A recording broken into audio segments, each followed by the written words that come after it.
క్రీస్తు నామంలో మీ అందరికీ నా శుభవందనములు. సరే, ఈరోజు మనం ఒక వ్యక్తి గురించి ధ్యానం చేసుకుందాం. ఒక వ్యక్తి గురించి. ఆ వ్యక్తి ఎవరు అంటే పొట్టి జక్కయ్య. ఆ వ్యక్తి ఎవరు? పొట్టి జక్కయ్య. ఆ వ్యక్తి గురించి బైబిల్లో ఏముంది మనం నేర్చుకుందాం. ఓకేనా? లోకాసు సువార్త 19వ అధ్యాయం 1 నుంచి 10 వచనాలు. లోకాసు సువార్త 19వ అధ్యాయం 1 నుంచి 10 వచనాలు. వినండి, నేను చెప్పింది ఫస్ట్ వినండి. ఆయన సంచరించుచు ఎరికో పట్టణంలో ప్రవేశించి దాని గుండా పోవుచుండెను. ఇదిగో సుంకపు గుత్తదారుడును ధనవంతుడైన జక్కయ్య అను పేరు గల ఒకడు యేసు ఎవరో అని చూడగోరెను గాని పొట్టివాడైనందున జనులు గుంపు కూడి ఉండుట వలన చూడలేకపోయెను. అప్పుడు యేసు ఆ త్రోవను రానయుండెను గనుక అతడు ముందుగా పరిగెత్తి ఆయనను చూచుటకు ఒక మేడి చెట్టెక్కెను. యేసు ఆ చోటికి వచ్చినప్పుడు కనులెత్తి చూచి, జక్కయ్య త్వరగా దిగుము, నేడు నేను నీ ఇంట నుండవలసి ఉన్నదని అతనితో చెప్పగా అతడు త్వరగా దిగి సంతోషముతో ఆయనను చేర్చుకొనెను. అందరూ అది చూచి ఈయన పాపి అయిన మనిషిని యొద్ద బస చేయ వెళ్ళనని చాలా సనుగుకొనిరి. జక్కయ్య నిలవబడి, ఇదిగో ప్రభువా, నా ఆస్తిలో సగము బీదలకిచ్చుచున్నాను. నేను ఎవని యొద్దనైనను అన్యాయముగా దేనినైనా తీసుకుని ఎడల అతనికి 4 వంతులు మరలా చెల్లించునని ప్రభుతో చెప్పాను. అందుకు యేసు, ఇతడును అబ్రహాము కుమారుడే, ఎందుకనగా నేడు ఈ ఇంటికి రక్షణ వచ్చి ఉన్నది. ఇది మొత్తం చదివి వినిపించానండి నీకు. నేను ఇప్పుడు ఎక్స్ప్లెయిన్ చేస్తాను. ఓకేనా? ఈ వ్యక్తి పేరు ఏంటంటే పొట్టి జక్కయ్య. ఈ వ్యక్తి పేరు జక్కయ్య. యాక్చువల్గా అతను ఎలా ఉంటాడు? పొట్టుకుంటాడు కాబట్టి పొట్టి జక్కయ్య. ఇప్పుడు ఈ జక్కయ్య అనే పేరుకి అర్థం చూద్దాం. ఇప్పుడు మనకి పేర్లు ఉన్నాయి కదా, ఆ పేర్లకి అర్థం అనేది ఉంది కదా, అర్థం అనేది ఉంది. అదేవిధంగా బైబిల్ భాషలో కూడా ఈ పేర్లకు అర్థాలు ఉన్నాయి. ఓకేనా? జక్కయ్య, జక్కయ్య అంటే ఏంటంటే బైబిల్ ప్రకారంగా నీతిమంతుడు, అదేవిధంగా పవిత్రుడు, అంటే నీతిమంతుడు లేక పవిత్రుడు అని అర్థము. ఇక్కడ మనం చూసినట్లయితే ఈ వ్యక్తి యొక్క స్వభావము, ఈ వ్యక్తి ఏం చేస్తున్నాడు, దాని గురించి మనము ఈరోజు ధ్యానం చేద్దాము. సరేనా? ఫస్ట్ నేను ఒకసారి చదువుతాను, చూడండి. ఆయన సంచరించుచు ఎరికో పట్టణంలో ప్రవేశించి. ఆయన ఎవరు ఇక్కడ? యేసుక్రీస్తు వారు. ఎవరు? యేసుక్రీస్తు వారు. యేసుక్రీస్తు వారు ఏం చేస్తున్నారంటే సంచరిస్తూ ఉన్నారు. అంటే వేరే ప్రదేశానికి వెళుతూ ఉన్నారు. ఏ ప్రదేశానికి వెళ్ళారంటే ఎరికో పట్టణము, అంటే ఎరికో పట్టణంలో నుండి వెళుతూ ఉన్నారు. ఏ పట్టణం అంటే అది? ఎరికో పట్టణము. ఆ తర్వాత మనం చూస్తే, ఇదిగో సుంకపు గుత్తదారుడును ధనవంతుడునైన జక్కయ్య అని పేరు గల ఒకడు. ఇక్కడ ఫస్ట్ ఇతని పేరేంటి? జక్కయ్య అని మనం నేర్చుకున్నాం. ఫస్ట్ ఆయన పేరేంటి? జక్కయ్య. ఆయన ఏ వృత్తి అంటే వర్క్ ఏం చేస్తాడు? ఇప్పుడు మీ పేరు చెప్పారనుకోండి, మీరు ఏదో ఒక పని చేస్తారు కదా, ఆ పని ఏంటో చూద్దాం. సుంకపు గుత్తదారుడు. సుంకపు గుత్తదారుడు అంటే ట్యాక్స్ కలెక్టర్, అంటే పన్నులు వసూలు చేస్తారు కదా. ఇప్పుడంటే మనము ఎక్కడో చోటకెళ్ళి పన్నులు కట్టుకుంటున్నాం కదా, మీ సేవకు కానీ ఎక్కడికన్నా. కానీ ఇప్పుడైతే, ఇదివరకు రోజుల్లో అయితే ఒక వ్యక్తి ఉండేవాడు. ఆ వ్యక్తే అందరి దగ్గరికి వెళ్ళి పన్నులు కలెక్ట్ చేసుకునేవాడు. అర్థమైందా? అతను ఎవరు? ధనవంతుడు. అతను ఎవరు అంటే ఇతను ట్యాక్స్ కలెక్టరే కాదు, ధనవంతుడు బాగా. ఆ తర్వాత యేసు ఎవరో అని చూడగోరెను గాని పొట్టివాడైనందున జనులు గుంపు కూడి ఉండటం వలన చూడలేకపోయాను. అంటే ఈ వ్యక్తికి ఫస్ట్ పాయింట్ అండి ఇది. ఈ వ్యక్తికి ఉన్న ఆశ యేసు ఎవరో అని చూడగోరాడంట. అంటే యేసు ఎవరు, ఎందుకు ఈ వ్యక్తి అంత ఆశపడుతున్నాడు యేసు ఎవరో చూడాలని? ఎందుకు ఈ వ్యక్తి ఆశపడుతున్నాడు అంటే, యేసుక్రీస్తు ఎన్నో అద్భుతాలు చేశాడు కదా. 3.5 సంవత్సరాలు ఆయన సేవకు వచ్చి 33.5 సంవత్సరాలు ఆయన ఈ భూమి మీద జీవించాడు. 30 సంవత్సరాలేమో తల్లిదండ్రుల దగ్గర ఉన్నాడు. 3.5 సంవత్సరాలేమో ఆయన సేవకు వచ్చాడు. అంటే 30వ ఏట ఆయన సేవకు వచ్చాడు. ఈ 3.5 సంవత్సరాల్లో ఆయన ఎన్నో గొప్ప అద్భుతాలు చేశాడు. అంటే గుడ్డివారికి కళ్ళు వచ్చినాయి, మగవారికి మాట వచ్చింది, చెవిటి వారికి వినికిడి శక్తి వచ్చింది, మళ్ళీ కుష్ఠరోగులు బాగు చేశాడు, ఈ ఊత చేయగల వారిని స్వస్థపరిచాడు, చనిపోయిన వ్యక్తుల్ని లేపాడు. అవన్నీ వీళ్ళకి తెలిసినాయా లేదా? మనకి అప్పట్లో ఫోన్లు ఉన్నాయా? లేవుగా. మౌత్ పబ్లిసిటీ అనేది ఉండిద్ది కదా, మౌత్ పబ్లిసిటీ. ఇప్పటికైనా మీ కాలంలో ఒకటి వచ్చింది అనుకోండి, ఒక చిన్న రూమర్ అంటే వదంతి వచ్చింది అనుకోండి, ఎక్కడికి వెళ్ళిపోద్ది? పట్టణాలు దాటిపోద్ది. అంతేనా? ఎట్లా వెళ్ళిపోద్ది? Mouth publicity. నీ నుంచి నేను మీకు చెప్తున్నాను, మీరు వేరే వాళ్ళు చెప్తారు, వాళ్ళు వేరే వాళ్ళు చెప్తారు, అట్లా వెళ్ళిపోతుంది. అలా ఆ ప్రదేశం అంతా యేసుక్రీస్తు గురించి తెలిసింది. యేసుక్రీస్తు గురించి ఆ ప్రదేశం అంతా తెలిసినప్పుడు ఈ వ్యక్తి కూడా అసలు ఎవరు, యేసుక్రీస్తు ఎవరు అని చూడాలని ఆశపడ్డాడండి. ఇంకొక వ్యక్తి ఉన్నాడని ఆశపడిన వ్యక్తి హెరోదు కూడా, అంటే అక్కడ ఉన్న రాజు కూడా ఆశపడ్డాడు చూడాలని. కానీ యేసుక్రీస్తు వారు ఆయన దగ్గరికి వెళ్ళలేదు. ఆయన ఆశపడినా కానీ వెళ్ళలేదు. లాస్ట్లో అది జరిగిందిలేండి. లాస్ట్లో వెళ్ళారు ఆయనకి. లాస్ట్లో పిలాతు ఆయన దగ్గరికి పంపించాడు. ఏంటంటే తీర్పు తీర్చడానికి, ఏది న్యాయమో ఏది అబద్ధం అని చెప్పి. ఆ ఒక్కసారి తప్ప ఈయన వెళ్ళలేదు. కానీ ఈ వ్యక్తి దగ్గరికి స్వయంగా వచ్చాడు. ఆ ప్రదేశంలోకి వెళ్తూ ఉండగా ఆయన ఆలోచించాడు, ఎవరు ఈ పొట్టి జక్కయ్య, ఎవరు యేసుక్రీస్తు ఎవరు అని ఎంతగా ఆశపడ్డాడు. చూడండి ఎంతగా ఆశపడ్డాడు. మరి మనము యేసుక్రీస్తుని చూడాలని ఆశ ఉందా? మనకి యేసుక్రీస్తుని చూడాలని ఆశ ఉందా? ఆ వ్యక్తి అయితే ఎక్కడికి వెళ్ళలేదు. ఆ వ్యక్తి అయితే అదే ప్రదేశంలో ఉన్నాడు అంతే. వేరే ప్రదేశాలకు వెళ్ళినా కానీ యేసుక్రీస్తు వారు ఎరుకో కాకపోతే వేరే ప్రదేశానికి వెళ్ళాడు. అక్కడికి వెళ్ళాడు ఈయన? వెళ్ళలా.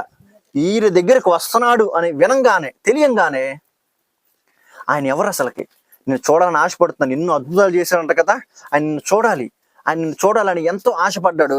ఆశపడి ఇక్కడ ఫస్ట్ పాయింట్ అదే కదా, ఆశపడ్డాడు. యేసు ఎవరో చూడాలని చూడగోరని కానీ పొట్టివాడైన జనులు గుంపు కూడి ఉండటం వలన చూడలేకపోయాను. అంటే ఆ వ్యక్తి వీక్నెస్ ఏంటి? పొట్టివాడు. అంటే ఆ పొట్టివాడు కాబట్టి యేసుక్రీస్తు మధ్యలో ఉన్నాడు అనుకోండి, ఈ వ్యక్తి చూడగలడా? చూడలేడు. ఆ వ్యక్తి చూడలేకపోయాడు. ఆశ ఉంది కానీ చూడలేకపోయాడు. ఇక రెండోది మనం చూసామనుకోండి. అప్పుడు యేసు, 4వ పాయింట్ చూడండి. అప్పుడు యేసు ఆ త్రోవను రానయ్యుండెను గనుక అతడు ముందుగా పరిగెత్తి ఆయనను చూచుటకు ఒక మేడి చెట్టు ఎక్కెను. ముందుగా పరిగెత్తి. ఇక్కడ ఇంకొకసారి నేను చదువుతాను. అప్పుడు యేసు ఆ త్రోవను రానయ్యుండెను గనుక, ఆ త్రోవలో వస్తున్నాడు అని ఇతనికి ఏమైంది? తెలిసిపోయింది. అరే ఈరోజు యేసుక్రీస్తు ఈ త్రోవను వస్తున్నాడు రా, ఇటు వస్తున్నాడు అనగానే ఈ వ్యక్తి ఏం చేశాడు? అప్పుడంటే నేను చూడలేకపోయాను, గుంపు కూడారు కాబట్టి, ఇప్పుడు అలా చూడకుండా ఉండను, తప్పకుండా చూస్తాను అనగానే ఎక్కడికి వెళ్ళాడు చూడండి. పరిగెత్తి ఆయనను చూచుటకు ఒక మేడి చెట్టు ఎక్కెను. ముందుగా పరిగెత్తాడు. యేసుక్రీస్తుని ఎట్లయినా సరే ఖచ్చితంగా ఈరోజు చూడాల్సిందని చెప్పి పరిగెత్తి ఎక్కడికి వెళ్ళాడు? మేడి చెట్టు ఎక్కాడు. ముందుగా పరిగెత్తాడు. రెండోది, ఆయన చూడాలని ఫస్ట్ ఆశ వచ్చింది. ఆశ రావటం ముఖ్యం కాదు, ఆశ వచ్చింది. కానీ దాన్ని ఆశ నెరవేర్చడానికి, తీర్చుకోవడానికి ఏదో చేయాలిగా. ఆయన రావడం రాగానే మేడి చెట్టు ఎక్కేసాడు, పరిగెత్తాడు. అంటే ఇక్కడ నేను చెప్పాల్సింది ఏంటంటే, అతను దేవుణ్ణి చూడాలని ఎంత ఆశ పడటమే కాదు, ఆ పడిన దాన్ని నెరవేర్చడానికి ప్రయత్నం చేస్తున్నాడు. భక్తుడు కోరా కుమారులు భక్తులు ఏమని మాట్లాడతారంటే, యెహోవా మందిర ఆవరణములు చూడటానికి నా ప్రాణము ఎంతో ఆశపడుచున్నది, అది ఉల్లసించుచున్నది. జీవము గల దేవుని దర్శించటానికి నా హృదయము నా శరీరము ఆనందంతో కేకలు వేస్తుందని కీర్తన 84:2 స్పష్టంగా రాస్తుంది. అంటే జీవము గల దేవుడిని చూడటానికంట, జీవం గల దేవుని చూడటానికి. మరి మనం ఆదివారం వచ్చిందంటే చెప్పండి, ఆదివారం వచ్చిందంటే ఆ కోరా కుమారుల భక్తులు ఎంతగా ఆశపడ్డారు. మరి మన ఆదివారం వచ్చిందంటే మనం ఎట్లాగా ఉన్నావా? మరి మనం మాత్రం ఆశపడుతున్నావా? వాక్యం ఏం చెప్తున్నాడు, వాక్యం ద్వారా దేవుడు నాతో ఏం మాట్లాడుతున్నాడు అని ఆశ ఉందా? నిజంగా ఆ భక్తులు ఎంతగా ఆశపడ్డారు దర్శించటానికంటే. తన శరీరము హృదయం కేకలు వేస్తుందట ఆనందంతో. ఈ ఆనందం ఎలా ఉండో తెలుసా మనకి? చిన్నపిల్లల ఆనందం ఎలా పడతారంటే, వాళ్ళకి కావాల్సింది దొరికినప్పుడు ఎంత ఆనందపడతారు, చాలా సంతోషపడతారు. ఎంత సంతోషం అంటే, మమ్మీ ఐ లవ్ యూ అని చెప్పి ముద్దులు కూడా పెట్టేస్తారు చిన్నపిల్లలు. థ్యాంక్ యూ సో మచ్ అని చెప్పి కదా. అదే వాళ్ళకి ఇష్టం లేకపోతే అస్సలకి నువ్వెవరో నేను అన్నట్టు ఉంటారు. మరి అదే మనం దేవుని దగ్గర చిన్నపిల్లలమే కదా. దేవుడి దగ్గర చిన్నపిల్లలమేగా. మరి మన ప్రాణం ఎందుకు వెళ్ళలేకపోతుంది? ఆదివారాలంటే మన ప్రాణం విసిగిపోతుంది. ఆదివారం అంటే వెళ్ళబుద్ధి కాదు. ఏదో ఒక పని ఆదివారం రాగానే వచ్చేసిద్ది. అప్పుడు ఆ పనిలో నిమగ్నం అయిపోతాము. నేను అంటుంది ఆదివారం ఒక్కరోజే కాదు, 7 రోజులు. 7 రోజులు దేవుడు వాక్యం చెప్తారు కదా, దేవుడు నాతో ఏం మాట్లాడతాడు. ప్రతిరోజు మనం బైబిల్ దగ్గరికి రావాలా, ప్రార్థన చేయాలా. పాత నిబంధనలో మందిరం అంటే ఒక మందిరం ఉండేది అంతే. కానీ క్రొత్త నిబంధనలో మన హృదయమే దేవాలయం, ఈ దేహమే దేవుని ఆలయం. అంతేనా? అందుకని మరి మన హృదయమే దేవుని ఆలయం కన్నా ఇంకా మందిరానికి ఏంది అని చాలా మంది క్వశ్చన్ చేస్తారు. ఇంకా హృదయం దేవుని మందిరం అన్నావు కదా, మరి చర్చికి రావడం ఎందుకు అంటే, చర్చికి వచ్చిన తర్వాత ఏంటి, మనం ఆత్మీయంగా బలపడతామండి. ఆత్మీయంగా అంటే దేవుళ్ళు ఇంకా ఆరాధించబడతాం, ఇంకా దేవుణ్ణి అంటే దేవుణ్ణి ఇంకా ఆరాధిస్తాం. ఆరాధించి మన హృదయం సంతోషించేటప్పుడు మరి ఈ పొట్టి జక్కయ్య అయితే దేవుణ్ణి చూడాలని ఆశ కొని ఉండటమే కాదు, తను తప్పకుండా ఏంటంటే ప్రయత్నం చేశాడు. మేడి చెట్టు ఎక్కేశాడు. ఇకపోతే మూడవది ఏంటి, మేడి చెట్టు. ఈ మేడి చెట్టుని ఎప్పుడైనా గమనించారా మీరు? మేడి చెట్టు చూడ మేలిమయ్యుండును, పొట్ట విప్పి చూడ పురుగులుండు. సామెత తిన్నారు కండి. మేడి చెట్టు ఏమో పైకి చూస్తేనేమో పచ్చగా ఉండిద్ది, కానీ లోపల మాత్రం ఏముంటాయి, అన్ని పురుగులే ఉంటాయి.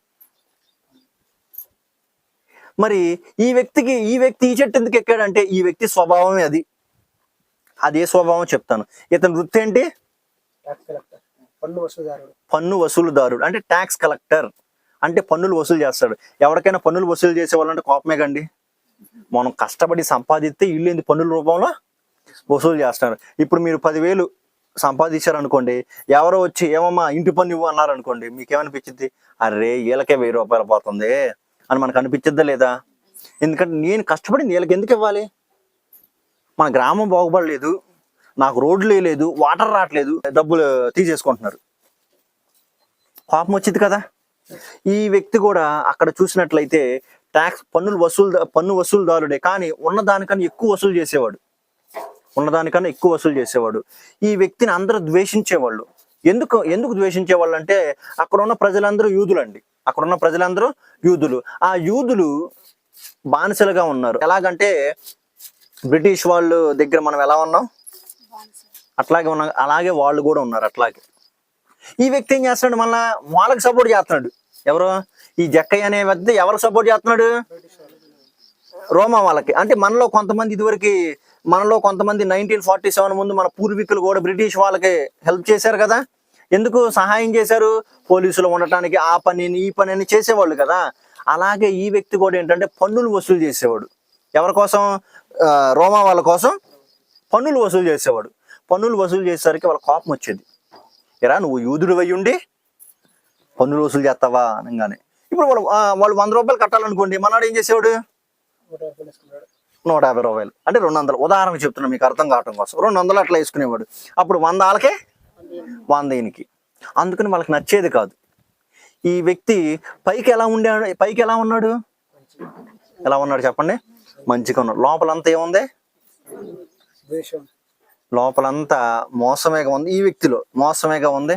మరి ఇప్పుడు మేడిపండు సిద్ధాంతం కరెక్ట్గా సెట్ అయింది కదా. అంటే అతని స్వభావం మేడి చెట్టు స్వభావం, కానీ అతను ఎక్కింది కూడా అరే భలే సింకని కదా, భలే సింకని. మరి మన జీవితంలో మేడి చెట్టులాగా ఉన్నామా?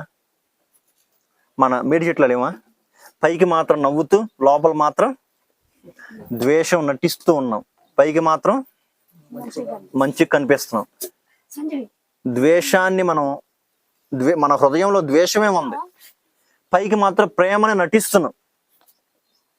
నటిస్తున్నాం. అంత లోపల కుళ్ళు కుతంత్రాలు నాశనం చేద్దామని చెప్పి.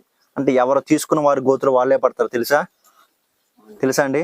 ఇప్పుడు ఒకళ్ళు నాశనం చేయాలని మనం చేసామంటే వారి గోతులు వాళ్ళే పడతారు.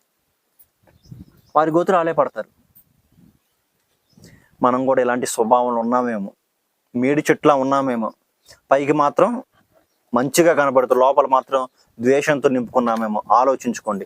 ఒకవేళ అలా మేడి చెట్టులా ఉన్నట్లయితే మారు మనసు పొందండి. అదేనా? తర్వాత ఈ వ్యక్తి మరి మారు మనసు పొందాడా? ఎంత చెప్తున్నారే, ఈ వ్యక్తి పొట్టి జక్కయ్య మంచిగానే ఉన్నాడు, ట్యాక్స్ కలెక్టర్ మంచిగానే ఉన్నాడు, ధనవంతుడు, ఓకే, మేడి చెట్టు ఎక్కాడు. తర్వాత ఏం చేశాడు? అది క్వశ్చన్ మార్క్. ఇప్పుడు ఫస్ట్ మనం ఏం చేస్తాం తెలుసా? నేను మొన్నే చెప్పా కదా, ఒక స్త్రీ గురించి చెప్పాను. ఏ స్త్రీ గురించి? వేశ్య గురించి చెప్పాను. అప్పటి వరకు ఆ స్త్రీ వేశ్య జీవితం. తర్వాత ఏమైంది? మారు మనసు పొందింది. మరి మారు మనసు పొందిన జీవితం మనకు కావాలా? అది చూడాలి. పాత జీవితాన్ని మనం ఎప్పుడు చూడకూడదు. దేవుడే మన పాత జీవితాన్ని చూసాడా? చూడలేదు. ఆయన ఏమన్నాడు? ఒక్కసారి క్షమిస్తే నీ పాపాలన్నీ నా వీపు వెనకాల వెళ్ళిపోతాయి అన్నాడు. మన వీపు మనకు కనిపించిద్దా? కనిపించదు. మరి దేవుడు కూడా మన పాపాలను ఎన్నడూ జ్ఞాపకం చేసుకోడు అని వాక్యం స్పష్టంగా చెప్తుంది. మరి మనం మాత్రము మన పాపాలు కాదు, మన పాపాలు జ్ఞాపకం చేసుకుంటాం, పక్కనాడి పాపాలు కూడా జ్ఞాపకం చేసుకుంటాం. మరి నువ్వు ఆ రోజు ఇలా పాపం చేసావు గుర్తుందా, ఇలా చేసావు గుర్తుందా అని మళ్ళీ వాడికి కూడా మనమే గుర్తు చేస్తాం. పాత జీవితాన్ని వదిలేసేయండి. ఆ వ్యక్తి పాత జీవితంలో ఎలా ఉన్నాడో మీకు అనవసరం.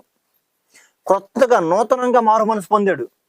అతను పాత జీవితాన్ని విడిచిపెట్టి నూతనంగా పెట్టినప్పుడు అతను మారు మనసు పొంది మీ సన్నిధికి వచ్చి, ఇక్కడికి వచ్చి, దేవుని సన్నిధికి వచ్చి సావాసం చేస్తూ ఉన్నప్పుడు వారిని ప్రేమించి దేవుళ్ళు ఇంకా బలపరచాలి. కానీ మనం ఏం చేస్తున్నామో తెలుసా? మళ్ళీ దేవుళ్ళు బలపరచకుండా వారిని ముళ్ళతో పొడుస్తా ఉన్నాం. మాటలనే ముళ్ళతో పొడుస్తా ఉన్నాం. పొడిచినప్పుడు వాళ్ళు సన్నిధికి వస్తారా? దేవుని సన్నిధికి రారు. అలా మనం ఎన్నడూ చేయకూడదు. వాళ్ళ స్వభావం పొట్టి జక్క లాంటి స్వభావం, మేడి చెట్టు లాంటి స్వభావం. తర్వాత స్వభావం మారిపోయింది. జక్క ఇది చాలా మారిపోయింది. ఒకసారి చూడండి. తర్వాత ఎక్కడి వరకు చదువుకున్నాం మనం? 4 అయిపోయింది. 5 చూడండి. యేసు ఆ చోటికి వచ్చినప్పుడు కన్నులెత్తి చూచి, జక్కయ్య త్వరగా దిగుము, నేడు నేను నీ ఇంట ఉండవలసి ఉన్నదని అతడితో. అసలు చూడండి ఎంతమంది గుంపు కూడారండి. చాలా మంది ఉన్నారు. యేసు చూడాలని ఆశ ఉంది జక్కయ్యకి ఆశ ఉంది. పరిగెత్తాడు, మేడి చెట్టు ఎక్కాడు. కరెక్ట్గా మేడి చెట్టు దగ్గర నుంచున్నాడు. ఆయన ఇట్లా చూసి, జక్కయ్య దా కిందకి దిగిరా, ఈరోజు నేను నీ ఇంట్లో ఉండాలి అనగానే ఆ వ్యక్తికి ఎలా ఉండిద్దండి? ఆ వ్యక్తి అసలు, అరే ఎంతమంది ఉన్నారు, నేను ఎలా తెలుసు ఆయనకి? నేను మేడి చెట్టు ఎక్కానని ఎలా తెలుసు? సరే, ఏదో ఎవరో దూరం నుండి చూసాడు అనుకో, ఇక్కడ నుండి దూరం నుండి చెట్టు కనిపించేది కదా, ఎక్కారని చూసాడు అనుకో, నా పేరు ఎలా తెలుసు అసలుకి అనే ఆశ్చర్యం ఉండిద్దా లేదా? ఆ తర్వాత చూడండి, అసలుకి అతడు త్వరగా దిగి సంతోషంతో ఆయన్ని, 4వ మాట, ఆయన్ని సంతోషముతో చేర్చుకున్నాడు. దాని ముందేమో ఆయన పిలిచాడు. ఫస్ట్ ఎవరిని పిలిచాడు? జక్కయ్యని పిలిచాడండి. ఒక వాక్యం ఉంటుంది, ఆశకున్న ప్రాణాన్ని దేవుడు తృప్తిపరుస్తాడు. ఎవరికున్న ఆశ? జక్కయ్యకున్న ఆశ. ఏమని ఆశ? యేసును చూడాలని ఆశ ఉంది. ఆశను దేవుడు ఏం చేశాడు? తృప్తిపరిచాడు. మరి మన జీవితంలో కూడా మీరు ఏదైతే అనుకుంటున్నారో అది దేవుని చిత్తం అయితే, ఏదైతే అనుకుంటున్నారో దేవుడు తప్పకుండా దాన్ని నెరవేరుస్తాడు. ఆయన ఎవరో? హృదయాలను పరిశీలించే దేవుడు. నీ హృదయంలో ఏమనుకున్నావో నాకు తెలియకపోవచ్చు, కానీ దేవుడు తెలుసు కదా. ఈరోజు మీరు ఏ బాధతో వచ్చారో తెలియదు, ఏ అనారోగ్యంతో వచ్చారో తెలియదు, ఎవరు మిమ్మల్ని అవమానించారో తెలియదు, కానీ మీరు వచ్చారు ఇక్కడికి. మీకు వచ్చి వాక్యం మీ దగ్గరకు వస్తూ ఉందంటే మీ హృదయంలో నాకు తెలియదు కాబట్టి, ఆ హృదయం అంతరంగంలో ఎరిగిన దేవుడు ఆ హృదయంలో మీరు ఏమనుకుంటున్నారో తెలిసి మీకు నెమ్మదినివ్వడా? మీకు ఆదరణ ఇస్తాడా? ఇస్తాడు. అందుకని ఇక్కడ చెప్తున్నాడు, పొట్టి జక్కయ్య ఒక్క ఆశను ఎలాగైతే దేవుడు తీర్చాడో మీ ఆశను కూడా దేవుడు తప్పకుండా తీరుస్తాడు. అది దేవుని చిత్తమైతే ఆశగా ఉందని చెప్పి హృదయంలో, ప్రభువా నేను ఇవాళ దొంగతనానికి వెళ్తున్నానయ్యా, నాకు మంచి పరుసు దొరకనియండి అయ్యా అంటే దేవుడు తీర్చాడు కదా. అయ్యా ప్రభువా ఈరోజు నేను తగాదాకి వెళ్తున్నానయ్యా, ఆ తగాదా నేనే గెలవాలయ్యా, ఆయన బాగా కొట్టాలయ్యా అంటే దేవుడు, ఈరోజు వాక్యం వచ్చింది, అన్న చెప్పాడు, ఆ ఆశకున్న ప్రాణాన్ని దేవుడు తృప్తిపరుస్తాడు. పొట్టి జగ్గయ్య ఆశని తృప్తిపరిచాడు కదా దేవుడు, నా ఆశను కూడా తృప్తిపరుస్తాడని గొడవకెళ్ళారనుకోండి, తీరుస్తాడా? ఎందుకు తినడా? దేవునికి ఇష్టమైనది కాదు. ఆయన ఏమన్నాడు? అందరితో సమాధానం ఉండమని చెప్పాడు. నువ్వేదో గొడవలకు వెళ్తా ఉంటే ఆయన ఊరుకుంటాడా? ఊరుకోడు. అది అంటే దేవుడికి ఇష్టమైతే, దేవుని చిత్తమైతే, ఆయన చిత్త ప్రకారం నువ్వేది అడిగినా సరే ఆయన తప్పకుండా ఇస్తాడు. తప్పకుండా ఇస్తాడు. అందుకని దేవుడు చెప్తున్నాడు, పొట్టి జక్క యొక్క ఆశను దేవుడు తీర్చాడు. పొట్టి జక్క యొక్క ఆశను దేవుడు తీర్చాడు. అదే విధంగా మీ ఆశను కూడా దేవుడు తీర్చును గాక. ఆమేన్. ఆ తర్వాత చూడండి ఇక్కడ ఇంకొన్ని ఏంటి చూడు, 6వది, అతడు త్వరగా దిగి సంతోషముతో ఆయన్నే చేర్చుకున్నాడు. ఇంకొక పాయింట్ ఏంటి, ఆయననే చేర్చుకున్నాడు. ఎలా చేర్చుకున్నాడు? బాధతో చేర్చుకున్నాడు, సంతోషంతోనా? సంతోషంతో చేర్చుకున్నాడు. సంతోషంతో చేర్చుకున్నాడు. ఎంత సంతోషం నిజం చెప్పండి, చాలా సంతోషం. అసలుకి 10th క్లాస్లో పిల్లలకి 10 out of 10 వచ్చినాయి అనుకోండి, ఏం చేస్తారు? అసలు మీరేం చేస్తారు? 10 out of 10 వచ్చినాయి, మీరేం చేస్తారు? పిల్లలకి వచ్చి రాగానే ఏం చేస్తారు? ఏం చేస్తారు? పందారు తీసుకొని నోట్లో వేసి, ఎంత సంతోషంగా ఉందమ్మా, అబ్బా ఎంత సంతోషంగా ఉందంటే చెప్పలేను నా సంతోషం. తర్వాత మనం ఈ సంతోషంగా ఉంటాం పక్కన దగ్గరికి వెళ్తాం, వెళ్ళి వాళ్ళ పిల్లల పాపం ఇటు వచ్చింది అనుకోండి, చూసావా మా కూతురికి 10 వచ్చినాయి అని గొప్పగా చెప్తారు. అంటే వాళ్ళకి కించపరచడానికి. అలా కాదండి, మన సంతోషం దేవుడితో ముడిపడి ఉండాలి. మన సంతోషం అనేది. జక్కయ్య ఆశగా ఉన్నాడు. దేవుడు ఆశగా ఉన్న ప్రాణాన్ని తృప్తిపరిచిన తర్వాత, ఆయన పిలిచిన తర్వాత ఆయనకి ఎక్కువ సంతోషం, చెప్పలేనంత సంతోషం వచ్చింది. నేనైతేనండి ఫస్ట్లో నా శాలరీ ఫస్ట్ శాలరీ అంటే ఏంటంటే, నేను చదువుకుంటూ ఒక చిన్న జాబ్ చేస్తూ ఉండేవాడిని. అప్పుడు ఒక ఫోన్ తీసుకున్నాను. అప్పట్లో ఒక ఫోను అంటే పార్ట్ టైం జాబ్ చేస్తే ఇది అవసరం ఉండి ఫోన్ తీసుకున్నాను. ఆ ఫోన్ తీసుకున్న తర్వాత ఎంత సంతోషం అంటే నా వర్ణనాతీతం, అది నా సంతోషం. ఎందుకంటే అప్పుడు కష్టపడి మన డబ్బులతో కొనుక్కుంటే ఎంతో ఆనందం. అసలకి మనం చెప్పలేము ఎవరికి, ఆ మొహంలో మనకు అర్థమైపోతుంది కదా. అదేవిధంగా మనం ఎప్పుడు సంతోషించాలో తెలుసా? మీరు ఎప్పుడు సంతోషించారంటే, ఎప్పుడు సంతోషించారు మీ జీవితంలో? అదొకటే కాదు, అనుభవాలు కాదు, ఇంకా మీ జీవితంలో చాలా అనుభవాలు ఉంటాయి. యేసు క్రీస్తు మనల్ని మనం సొంత రక్షకుడుగా అంగీకరించి ఆయన్ని బాప్తీసం తీసుకున్నప్పుడు ఇంకా ఎంతో సంతోషం. అరే బాబు, నా పాపాలన్నీ పోయినీరా. మనం బల తీసుకున్న తర్వాత ఒక పాట పాడతాం, ఏంటది? సంతోషమే సమాధానమే, సంతోషమే సమాధానమే, సంతోషమే సమాధానమే, సంతోషం చెప్పనా సత్యం. అసలు మనం వర్ణించలేం కదా ఆ సంతోషాన్ని. బాప్తీసం తీసుకునే రక్షణ మనకు అనుగ్రహించబడిన అంత సంతోషం వచ్చింది. మనమే కాదు సంతోషపడేది, పరలోకంలో దేవదూతలు నాట్యాలు ఆడతాయంట. ఒక పాపి మారు మనసు పొంది బాప్తీసం తీసుకుంటే పైన కొన్ని వేల దూతలు ఆనంద నాట్యాలు వేస్తాయంట. సంతోషంతో నాట్యాలు వేస్తాయి. మనమే కాదు, అవి కూడా ఎంతో ఆనందపడతాయి. ఒక మారు మనసు పొందాడు నాయన, దేవుణ్ణి తెలుసుకున్నాడు రా బాబు, నరకం నుంచి ఒకరు తప్పించబడ్డాడు అని చెప్పి.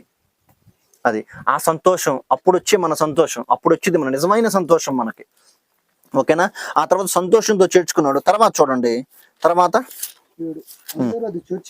అందరూ అది చూచి ఈయన పాపి అయిన మనుషుని యొద్ద బస చేయ వెళ్ళేనని చాలా వీళ్ళు చూడండి. నిజంగా వీళ్ళు ఏంటి చూడండి, అసలుకి కుళ్ళు వాళ్ళకి. నిజం కదా, కుళ్ళు ఏంది? పాపి అయిన మనుషుడింటికి అంట. ఆ వ్యక్తి ఎవరు? వీళ్ళే ముద్ర వేసేసారు పాపేని. మనమైతే ఎలా ఉండిద్ది? ఎరా నీకు కుళ్ళు అంటరా, ఎమ్మెల్యే వచ్చాడు ఇటు మీ ఇంటికి వచ్చాడు, అప్పుడు మీరు ఎట్లా ఉండిద్ది? మీకు ఆనందం వచ్చిద్ది, మీకు సంతోషం వచ్చిద్ది. మా ఎమ్మెల్యే మా ఇంటికి వచ్చాడు గొప్పగా. పక్కన వాళ్ళు ఏమంటారు? మొన్న మా ఇంటికి ఎంపీ వచ్చాడు అమ్మ అంటారు. అంటే కుళ్ళు వాళ్ళకే, వాళ్ళకే కుళ్ళు. ఎమ్మెల్యే వస్తేనే నీకు అంత సంతోషం ఉంటే, యేసు నీ ఇంటికి వస్తున్నాడు, ఇంకెంత సంతోషం. మీ ఇంటికి వచ్చాడు. ఇంకా ఈ లోకంలో ఒక 5 సంవత్సరాలు ఉండి ఒక ఎమ్మెల్యే ఎంపీనే నీకు ఆనందంగా మీ ఇంటికి వస్తే అంత ఆనందపడితే, యేసుక్రీస్తు వచ్చాడు, సర్వలోక రక్షకుడు, సర్వ సృష్టిని సృష్టించిన దేవుడు వస్తే ఇంకెంత ఆనందపడాలి? చాలా ఆనందపడాలి. ఆనందపడ్డాడు. పడిన తర్వాత వీళ్ళు సనుక్కున్నారు. పాపి అయిన మనిషి దగ్గరికి ఎందుకు వెళ్తున్నాడు అంటే పాపి అని ఎందుకన్నాను? ఆ వ్యక్తి పాపం చేశాడంటే ఆ వ్యక్తి ట్యాక్స్ కలెక్టర్ కదా, సుంకపు గుత్తదారుడు కదా, వాళ్ళ దృష్టిలో పాపే, వాళ్ళ దృష్టిలో పాపే. అందుకని ఎందుకు ఈ పాపి ఇంటికి వెళ్తున్నాడు? అందుకని యేసుక్రీస్తు ఏమన్నాడు తెలుసా? ఆరోగ్యకరమైన వారి ఇంటి దగ్గరికి వెళ్ళట్లా, నేను అనారోగ్యంగా ఉన్న వాళ్ళ దగ్గరికి వెళ్తున్నాను. నేను నీతిమంతుల కోసం రాలేదు, ఎవరి కోసం వచ్చాను? పాపుల కోసమే వచ్చాను, అంటే పాపాత్ముల కోసమే నేను వచ్చాను. వీళ్ళని చూస్తే మనకి ఎలా అనిపించింది అంటే, ఇంత పాపం చేసిన వ్యక్తి దగ్గరికి వెళ్ళాడంటే యేసుక్రీస్తుని కూడా ఏమనుకుంటాడు? పాపే అనుకుంటున్నారు వీళ్ళు. నన్ను ఎందుకు పిలవలేదు యేసుక్రీస్తు, అతన్ని ఎందుకు పిలిచాడు అంటే అతనికి కావాలేమో, వీళ్ళందరూ ఆశపడలేదేమో. కానీ ఆ వ్యక్తి ఆశ ఈ ఆశ కన్నా ఎక్కువై ఉండిద్ది. ఆయన పాపిల దగ్గరికే వచ్చాడు, పాపి కోసమే వచ్చాడు, పాపి కోసమే వచ్చాడు. అంత దూరం నుంచి, చాలా దూరం కదా, హైదరాబాద్ నుంచి ఇక్కడికి ఎందుకు వచ్చాము? ఇక్కడికి వచ్చి మీరు ఎంతో మంది తెలుసుకోలేకపోయారు, కానీ మీరు దేవుని తెలుసుకున్నారు. దేవుని తెలుసుకుని మీరెంత ధన్యులు, మీరెంత ధన్యులు నిజంగా, అంతేనా?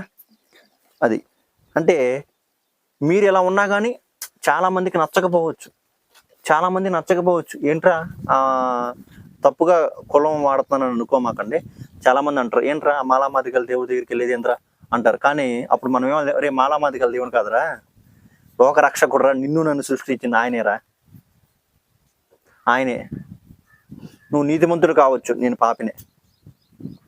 ఏ వ్యక్తి పాపం చేసిన ఒప్పుకోరు, కానీ ఒప్పుకునేది ఎవరో తెలుసా? కొంతమంది వ్యక్తులు మాత్రం ఒప్పుకుంటారు. ఎవరో తెలుసా? వ్యక్తులు క్రైస్తవులు. ఎస్, నేను పాపం చేశాను, నా దేవుడు నా కోసమే వచ్చాడు, మీరు కూడా పాపం చేశారు, నేను నీతిమంతున్నా, సరే మీ ఇష్టం అది, కానీ నా దేవుడు మేము మాత్రం పాపమే చేశాడు, నా దేవుడు పాపుల కోసమే వచ్చాడు. దేవుడు వాక్యం స్పష్టంగా చెప్పు, నీతిమంతులు ఎవరూ లేరు, అందరూ పాపం చేసి దేవుడు అనుగ్రహించు మహిమను పొందలేకపోతున్నారు అని స్పష్టంగా దేవుడు చెప్పాడు, స్పష్టంగా చెప్పాడు. అని దేవుడు మనం చెప్పాలి స్పష్టంగా వాళ్ళకి. వాళ్ళు వినకపోవచ్చు, కానీ మనం మాత్రం పాపాత్ములమే. పాపంలో ఉన్నప్పుడు దేవుడు మనల్ని రక్షించాడు, పిలుచుకున్నాడు, పవిత్రతలోకి నడిపించాడు. ఇక్కడ వీళ్ళకి మాత్రం ఏంటంటే అలా నడిపిస్తారని కుళ్ళ, వీళ్ళకి నాకు అర్థం కాదు, వీళ్ళకి కుళ్ళ. సరే చూద్దాం తర్వాత. ఇక్కడ ఈ మాట చూడండి, పై జక్కై వేరు, ఈ జక్కై వేరు. నేను చెప్పాక ఇందాక పాత కొత్త, పాత పైదంతా ఏ జక్కయ్య? పాత జక్కయ్య. ఇప్పుడు చూడండి కొత్త జక్కయ్య వస్తాడు. జక్కయ్య నిలవబడి, ఇదిగో ప్రభువా, నా ఆస్తిలో సగము బేదలకు ఇచ్చేదను. ఏంటి ఏమంటున్నాడు?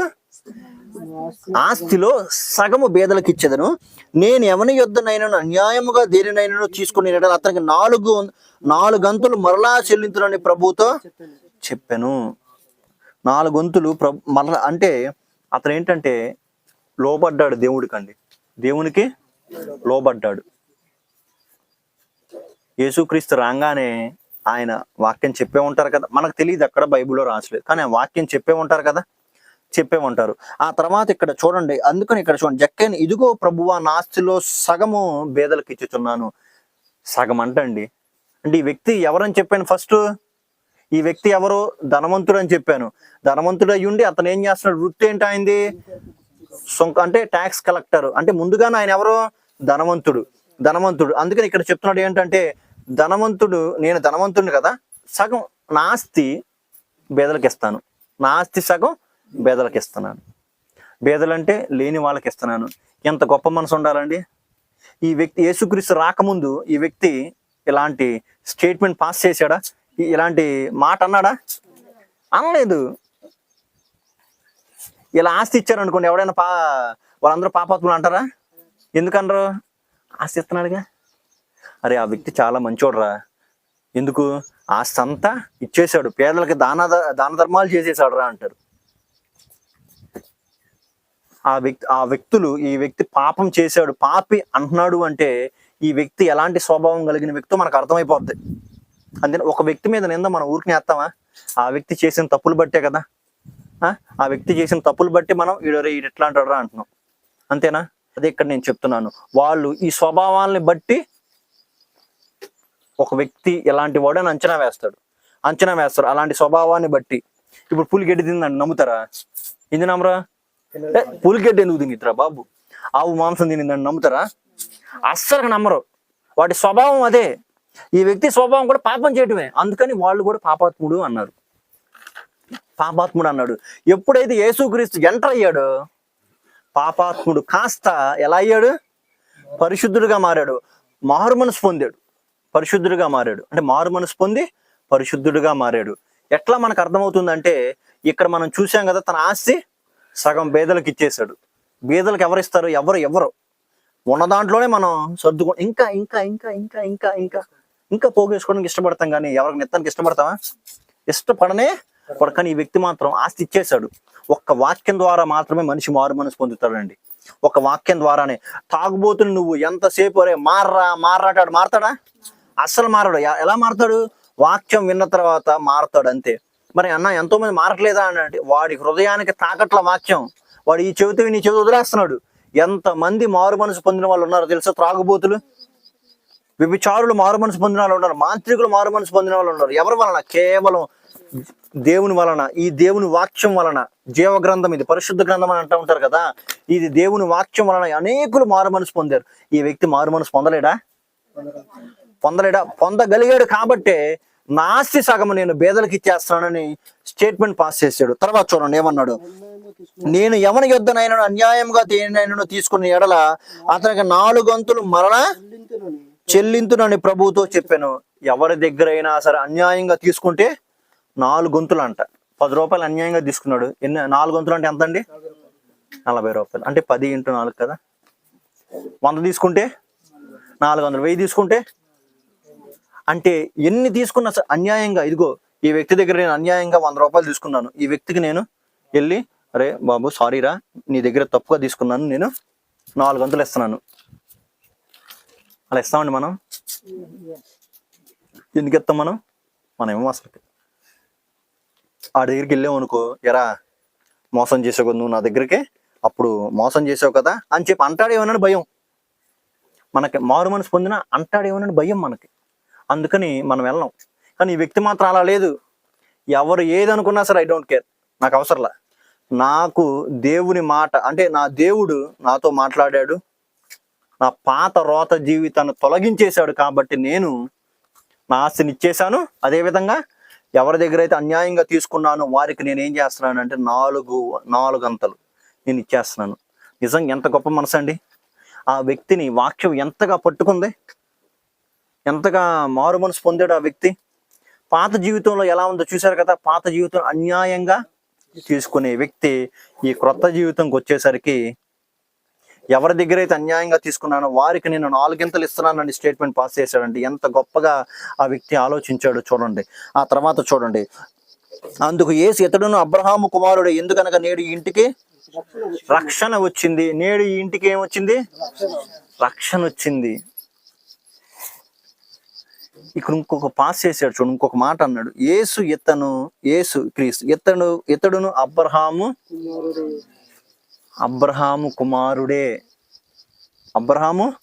కుమారుడే, నేడు ఈ ఇంటికి రక్షణ వచ్చింది. ఇంటికంటే ఇంటికి రక్షణ వచ్చిందా? తన శరీరం, తన మనసుకి, తన కుటుంబానికి రక్షణ అనేది వచ్చింది. తన కుటుంబానికి రక్షణ వచ్చింది. ఈ ప్రపంచంలో కొనలేనిది ఏదన్నా ఉంటే రక్షణ, విలువైనది ఉంటే రక్షణ. మరి మనకు ఎలా వచ్చింది? అది ఉచితంగా వచ్చింది. మనం మాత్రం దాన్ని పాడు చేసుకుంటున్నాం. లేదు, దేవుడే వచ్చి 1 కోటి రూపాయలు అంటే మీరు తీసుకుంటారు రక్షణ? ఒకవేళ 1 కోటి రూపాయలు పెట్టి రక్షణ లేకపోతే మీ నరకానికి వెళ్ళిపోతారు అనగానే 1 కోటి రూపాయలు పెట్టి అప్పో సొప్పో చేసి ఇచ్చాడు. ఎట్లా కూడా రక్షణ తీసుకున్నారు అనుకోండి. ఉదాహరణ చెప్తున్నానండి, మీకు అర్థం అవటం కోసం చెప్తున్నాను నేను, అంతే. ఆ తర్వాత దాన్ని పోగొట్టుకుంటారా? ఎందుకు చెప్పండి, ఎందుకు పోగొట్టుకోరు? డబ్బులు పెట్టి కొన్నారు కదా, కొత్త బండి కొన్నారు. దాన్ని ఏం చేస్తారంటే ఎలా చూసుకుంటారు? అస్సలకి ఎంత జాగ్రత్తగా చూసుకుంటారంటే, నేను కూడా అంతే అనుకోండి, మంచిగా మొత్తం తుడుచుకుంటారు. ఎవరన్నా పట్టుకున్నారంటే రే మాస్క్లు పడతాయి. ఫోన్ కూడా అంతే కదా, కొత్త ఫోన్ ఉందనుకోండి పక్కన వాళ్ళకి కూడా ఏమో రే రే రే జాగ్రత్త జాగ్రత్త జాగ్రత్త. ఎందుకు? కొత్తది, అదే విధంగా డబ్బులు పెట్టుకున్నావు కాబట్టి. కొత్తదైనా ఫ్రీగా వస్తే అంత 2 రోజులు 6 చోత ఫ్రీగా వచ్చింది కంటరా ఏమందలే అట్లా ఉండిద్ది, మనకి ఇసిరేస్తాం, మనకి బాధ్యత ఉండదు. కొత్తదైనా సరే ఫ్రీగా వస్తే, అదే ఫ్రీగా కాకుండా మన కష్టార్జితంతో కొని కొత్తది కొనుక్కున్నాం అనుకోండి, ఎంత జాగ్రత్తగా చూసుకుంటాం అసలుకి, అంత జాగ్రత్త. మరి రక్షణను కూడా అంత జాగ్రత్తగా చూసుకో. ఇంత గొప్ప రక్షణ నిర్లక్ష్యం చేసి ఎలా తప్పించుకుంటామని వాక్యం స్పష్టంగా చెప్తుంది. మరి మన అందరికి ఏమొచ్చింది? రక్షణ వచ్చింది, ఉచితంగానే వచ్చింది. ఇదేమి డబ్బులు పెట్టాం కొనలా, మీరు ఫ్రీగా వచ్చింది. ఇక్కడ ఈ వ్యక్తికి వచ్చిన రక్షణ మనకు కూడా వచ్చింది కదా. నేడు నీ ఇంటికి రక్షణ వచ్చిందని స్పష్టంగా చెప్తుంటే, దేవుడు మనకు కూడా నేడు మీ ఇంటికి రక్షణ వచ్చిందని మీ అందరికి చెప్పాడా లేదా? మీ అందరు బాప్తీసం తీసుకున్నారు, మీ అందరు రక్షణ అనేది అనుగ్రహించబడింది, మీ ఇంటి అందరూ రక్షణ వచ్చింది. మరి ఈ రక్షణ నిర్లక్ష్యం చేసి ఎలా తప్పించుకుంటారు? ఈరోజు ఏ ఆదివారం? ఇది బల్లారాధన. బల్లారాధన కదా. మరి అందరూ సిద్ధపడ్డారా? అందరూ సిద్ధపడ్డారు కదా. మరి తర్వాత ఆదివారం ఏం చేస్తారు? మళ్ళా బల్లారాధన 4వ ఆదివారం. ఆ ఒక్కరోజు ముందులో ప్రార్థన చేపించేస్తాడు ఆ అబ్బాయి. ఏమని? ప్రభువా క్షమించాయా, ఈ 3 వారాలు చేసిన తప్పును క్షమించాయ్యా అనగానే ప్రభువా తినేస్తాం. ఆ తర్వాత మళ్ళీ నెక్స్ట్ రోజు కూడా అవసరంలా. రొట్టె తీసుకున్న తర్వాత నుంచే అయిపోయిన తర్వాత ఎప్పుడైతే ఈ మందిరం నుంచి అలా బయటకు అడుగు పెడతారో అంతా శూన్యం, అంత మాయలాగా అయిపోతుంది మనకు అసలు. అదేందో మళ్ళీ 3 ఆదివారాలు మంచిగానే అట్లాగే ఉంటాం. 4వ ఆదివారం మళ్ళా బలారాధనలో మళ్ళీ అలాగే ఉంటాం. మరి మీ ఇంటికి రక్షణ వచ్చింది కదా, మరి ఇట్లాగే ఉండాలా? మరి మీ ఇంటికి రక్షణ వచ్చింది, మీ కుటుంబానికి రక్షణ వచ్చింది, మరి మీరు ఎలా ఉంటున్నారు? ఆలోచించండి. ఇదేమి డబ్బులు పెడతారా? ఉచితంగా వచ్చింది. నీ కోసం నా కోసం దేవుని సిలువలో యాగమయ్యాడు. ఆయనకేం పని లేదా పైనుంచి రావటానికే? మన కోసం సీఎం పిఎంఏ రాడు, ఎమ్మెల్యే రాడు, ఆఖరికి ఈ సర్పంచ్ కూడా రాడు. మన కోసం ఎందుకు వస్తాడు? రాడు. కానీ దేవుడు మాత్రం వచ్చి చూస్తున్నాడు. నా బిడ్డలు ఈరోజు ప్రార్థన చేస్తారేమో, వాక్యం వింటారేమో. ఆయన అన్నాడు ఎక్కడ 2 3 కూడి ఉంటారో వారి మధ్యన ఉంటారని చెప్పి, నా బిడ్డలు వాక్యం చదువుతారు, ఈరోజు వాక్యం వింటారు, అదేవిధంగా ప్రార్థన చేసుకుంటారు. ఆయన దగ్గరికి వస్తున్నాడు కదా. ఆయన కనపడకపోవచ్చు, నీ హృదయంలో ఉన్నాడు, నీతో ఉన్నాడు, నీ పక్కనే ఉన్నాడు. ఆయన ఉన్నాడు. ఆయన ఉన్నవాడు మాట తప్పని దేవుడు. ఎక్కడైనా ఉన్నాడు ఆయన. ఎవరు రారు మన కోసం, ఆయన వచ్చాడు. అయినా కానీ మనం నిర్లక్ష్యం చేస్తున్నాం. మనకిచ్చిన రక్షణ నిర్లక్ష్యం, ఇంత గొప్ప రక్షణ ఆనందాన్ని నిర్లక్ష్యం చేస్తే ఎలా తప్పించుకోలేము. ఆ భక్తుడైతే కొరాహు కుమారులు భక్తులైతే దేవుని ఆవరణం చూడని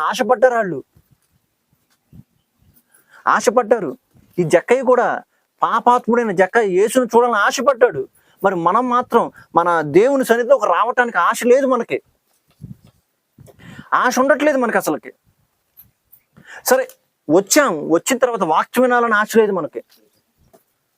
దేవుడు నాతో ఏం మాట్లాడతాడు అనే విధంగా రావాలి. కానీ అలా రాకుండా ఆదివారం రాకపోతే పాస్టర్ గారు ఏమనుకుంటారో, పాస్టమ్ గారు ఏమనుకుంటారో, ఈ వీళ్ళు ఏమనుకుంటారో, వాళ్ళు ఏమనుకుంటారో, మళ్ళీ వీళ్ళకి సమాధానం చెప్పాలి అనే ఉద్దేశంతో వస్తున్నారు. కానీ నిజంగా మనస్ఫూర్తితో ప్రభువా ఈరోజు నాతో ఏం మాట్లాడుతున్నావు అనే వచ్చేవాళ్ళు అని ఆలోచించి వచ్చేవాళ్ళు, వాళ్ళతో దేవుడు స్పష్టంగా మాట్లాడతాడు.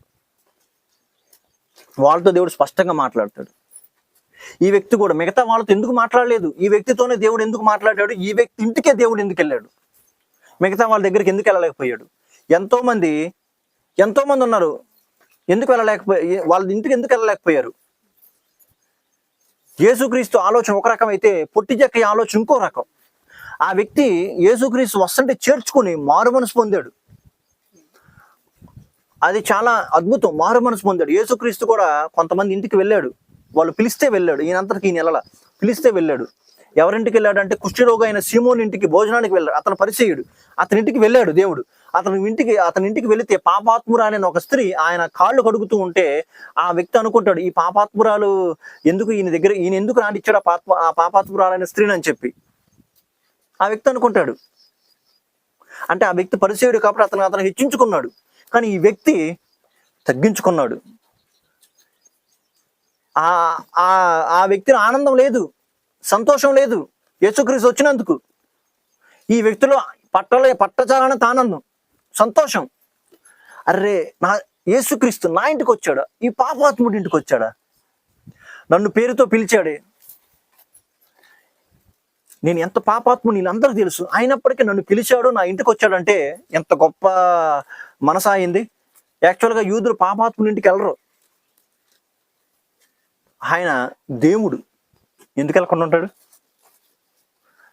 ఎవరింటికైనా వెళ్తాడండి. ఇదివరకు రోజుల్లో పెద్ద కులం తక్కువ కులం అని చెప్పి పెద్ద కులం వాళ్ళకి తక్కువ కులం వాళ్ళ ఇంటికి భోజనాన్ని కూడా చేయడానికి చేయరు. అసలుకి వాళ్ళు వస్తే చాలు అసహించుకుంటారు. వాళ్ళ బావి సపరేట్, వీళ్ళ బావి సపరేటు. అలా ఉండేది ఆ కాలంలో. వీళ్ళ కాలంలో కూడా అంతే. ట్యాక్స్ కలెక్టర్స్ అందరూ సొంకరులు, పాపాత్ములు యూదుల దృష్టిలో. కానీ యేసుక్రీస్తు ఎందుకు వెళ్ళాడు? ఒక వ్యక్తి మారు మనసు పొందాడా పొందలేదా? ఆ వ్యక్తి కోసమే దేవుడు వెళ్ళాడు. ఆ విషయం జక్కయ్యకి తెలియదు. ఆ వ్యక్తి కోసమే దేవుడు వెళ్ళాడు. మరి మన కోసమే దేవుడు ఇక్కడికి వచ్చాడు. మీకు తెలుసా? నేను ఇక్కడికి వస్తానని నాకు తెలీదు. మీకు తెలుసా నేను ఇక్కడికి వస్తానని? కానీ దేవుడు నడిపించారు. మీరు తెలుసుకున్నారు. ఇంకా చాలా మంది తెలుసుకోవాలి. ఇంకా ఈ గ్రామంలో చాలా మంది ఉన్నారు రక్షణ లేని ప్రజలు. లక్షల మంది ఉన్నారు, చాలా మంది ఉన్నారు ఈ గ్రామం వెనుక. చాలా గ్రామాలు దేవుని తెలుసుకోలేకపోతున్నారు. కానీ దేవుడు ఆయన వస్తున్నాడు. మనం ఏంటంటే దేవుడు ఎలాగైతే పాపాత్ముల దగ్గరికి వెళ్ళాడు, మనం కూడా అలాగే వెళ్తున్నాం కదా. మనం కూడా దేవుడికి అదే చెప్పాడు. ఆయన మనకు మాదిరించిపోయి ఉన్నాడు, అంతే కదా. మాదిరించిపోయినాడు కాబట్టి ఆయన మార్గంలో మనం వెళ్ళిపోవాలి, అంతే. ఆయన మార్గంలో వెళ్ళిపోవాలి. మరి ఇప్పుడు మనం ఎలా ఉన్నాం? మనకి రక్షణ వచ్చిందా లేదా? మనకు వచ్చింది. మరి వచ్చినా కానీ మనం ఇంకా నిర్లక్ష్యం చేసి ఇంకా పాపంలో పడిపోతూ ఉంటే ఎలాగా? ఈ జక్కయ్య ఎందుకు మీ ముందు పెట్టానంటే, దేవుడు ఈరోజు, నేను కాదు, దేవుడు ఈరోజు మీ ముందు ఎందుకు పెట్టాడంటే, జక్కయ్య యొక్క పాత స్వభావం, జక్కయ్య యొక్క క్రొత్త స్వభావం, నూతన స్వభావం మీరు చూడండి, నేర్చుకోండి. ఆ పాత జీవితంలో జక్కయ్య ఎలా ఉన్నాడు, మనం పాత జీవితంలో ఎలా ఉన్నాం. నూతన జీవితంలో ఉన్న జక్కయ్య ఎలా ఉన్నాడు, మనం నూతన జీవితంలో ఎలా ఉన్నాం. అది మనం గ్రహించాలి. మనమే సరిగ్గా లేకపోతే మన పిల్లలకు మనమే నేర్పిస్తామండి. మన పిల్లలకు మనమే నేర్పిస్తాం. మనం నేర్పించాలంటే ముందు మనం సరిగ్గా ఉండాలి. మన ఇంటికి రక్షణ వచ్చింది, కానీ మనం వాళ్ళని నడిపించలేకపోతున్నాం. రక్షణ వచ్చింది. ఆ కాలంలో ధర్మశాస్త్రం తప్ప ఏమి లేదు. ఈ కాలంలో నీకు ధర్మశాస్త్రంతో పాటు యేసుక్రీస్తు చిందించిన రక్తం ద్వారా నియమించబడిన క్రొత్త నిబంధన మనకు ఉంది. ఎలా ఉండాలి, ఎలా మాట్లాడాలి, ఎలా జీవితంలో బ్రతకాలి, సాతానుని ఎలా జయించాలని ప్రతి ఒక్కటి ఇక్కడ రాసి ఉందే. మరి మనం మాత్రం ఎందుకు అలా ఉండలేకపోతున్నాం, అలా జయించలేకపోతున్నాము? ఈ వ్యక్తి తన పాత స్వభావాన్ని అంతటినీ తొలగించేశాడు. నిజంగా అంతగా ప్రభావితమయ్యాడంటే యేసుక్రీస్తు మాటలకే తన ఆశనే సగం ఇచ్చేసాడు. అంటే ఎంత ప్రభావితం అయ్యాడు చూడండి. అంత ప్రభావితం, ఆయన మాటల శక్తి ఉంది, అంత ప్రభావితం అయ్యాడు. మరి మన జీవితంలో కూడా ఆయన మాట ద్వారా మనం ప్రభావితం అవ్వాలి. రక్షణ వచ్చిందని సంకలు గుద్దుకోవటం కాదు. మనం రక్షణ వచ్చింది, రక్షణను కాపాడుకోవడం నేర్చుకోవాలి. మనం ₹1,00,000 వచ్చినాయి, లేకపోతే ఎన్నో డబ్బులు వచ్చినాయి, మీకు ఒక 10 లక్షలు వచ్చినాయి, దాన్ని జాగ్రత్తగా దాచిపెడతారా, విచ్చలవిడిగా ఖర్చు పెడతారా? విచ్చలవిడిగా ఖర్చు పెడితే మళ్ళా పోయినట్టే. ఈ లోకంలో ఉన్న ఈ లోకంలో మన శరీరంతో ఉండడానికి అవసరమయ్యే డబ్బుకే మీరు ఇంత ప్రాధాన్యత ఇస్తుంటే, మనం మరణించిన తర్వాత యేసుక్రీస్తు దగ్గరికి వెళ్తాం కదా, అక్కడికి వెళ్ళటానికి యుగయుగాలు ఆయనతో ఉంటామే.